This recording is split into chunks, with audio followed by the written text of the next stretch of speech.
Hi, my name is James Shepard, and in the last video I talked to you about a kind of an introduction to merchant services. And what we're going to talk about here is I'm going to answer the question of what is merchant services in the first place?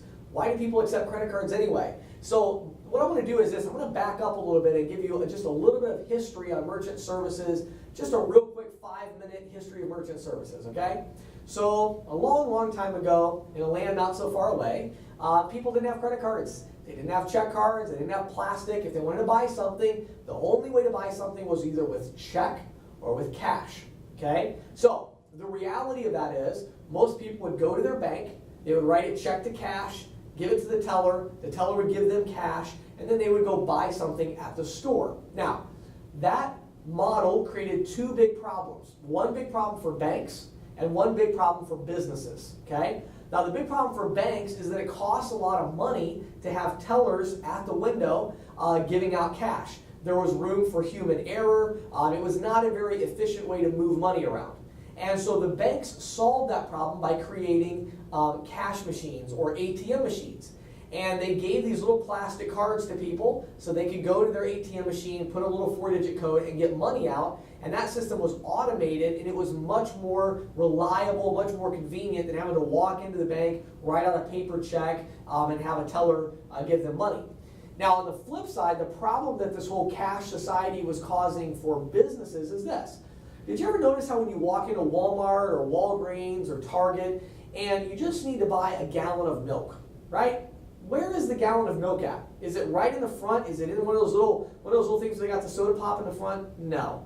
It's in the very far back corner of the store. And you think, good night, I got to walk like half a mile. I just need a gallon of milk. I just need diapers, you know? Can we put this stuff right in the front of the store? No.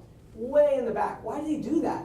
Well, it's called retailing. See, they know you came there just to buy milk and diapers, but what they want is they want you to walk by all the sale stands and have shirts on sale and CD players on sale and MP3 players on sale. And they want you to pass by all that, and they know that the odds are you're going to see something you like and you're going to want to buy it. Well, if all I brought with me was a $5 bill to get a gallon of milk, and I don't have a credit card and I don't have a check card, and I see a shirt for 20 bucks that I want to buy, I can't buy it, right? Even when they come up with ATM machines, you know, am I really going to walk all the way back to the front of the store, use the ATM machine, and then walk all the way back, get the shirt, then go all the way back to the counter? No, I'm not going to do that, okay? So what was happening for businesses of all size, and specifically for large businesses actually, they knew they were losing a lot of revenue because people wanted to buy stuff, but they just simply couldn't buy stuff. They just weren't able to. They didn't have the ability to do that. So Visa came along and really revolutionized payment processing, the payments industry. But what they did was they presented and said, look, how about we take these check cards that everybody already has. We'll take these check cards and we'll put a Visa logo on them. We'll tie them all together. So instead of you having to pay $2 to get the cash out of the cash machine at the store, instead the business owner can pay in order to process the transaction. So somebody can just take their card, swipe it through the terminal, and they can buy that $20 shirt that's on sale, or they can buy that MP3 player that they want to purchase. And so businesses needed to solve the problem of increasing their average sale size, making it more convenient for people to buy stuff.